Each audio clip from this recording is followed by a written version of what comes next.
XCOM is it's a really beloved franchise, and it's one that, personally means a lot to me. It's a game that I treasured years and years ago, and so it's super exciting to be able to come back and sort of reinvigorate the franchise with a new entry that really adheres to the tenets of what made the original games so special. Our telling of XCOM is an origin story. It's about experiencing the origins of this organization from a really zoomed in and boots on the ground perspective. We really wanted to make you feel like what it was like to be one of the squaddies in the original game, and not the all-knowing top-down commander. Past games were all about a global UFO defense agency, a kind of task force made of the best from across the whole world who were supposed to repel an alien invasion.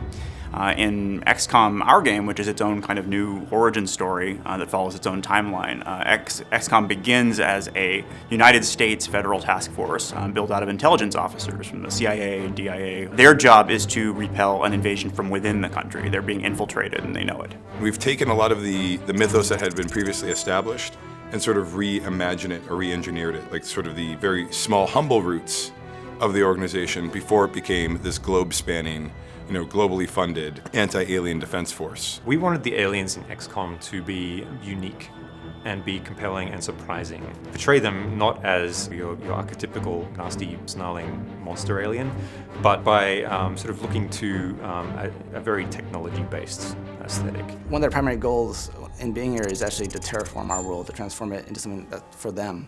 At first, you see small little signs, like small little bits of cancer sort of starting to grow and form and grow in our world. And it seems very kind of jagged and sort of very disruptive, but that's because it's youthful, and our world are very much like oil and water, or kind of like matter and antimatter. They kind of fight each other.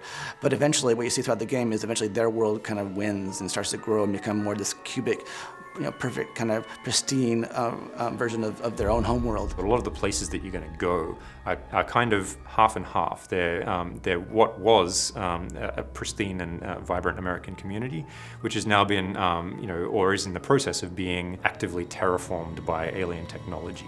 The XCOM of our game is a kind of unconventional organization by the standards of the time. It has an idiosyncratic thinker that put it together, and is specifically looking for people who are compensating for some kind of disadvantage. So you'll find a lot of the core cast are not necessarily what people think of as an invincible G-man. They have a different background, or they come from a politically more sensitive sort of demographic. And over the course of the game, you get to know why that was, why the character who put it together thinks that that's necessary. The base is really the hub of XCOM as an organization. It changes and evolves over the course of the game. It's someplace that you return to after every single mission, and it serves as both a sort of story and social space for you to have conversations with other characters, learn more about the world of XCOM, see how other people are reacting to the war as it progresses, and really immerse yourself in the world of 1962.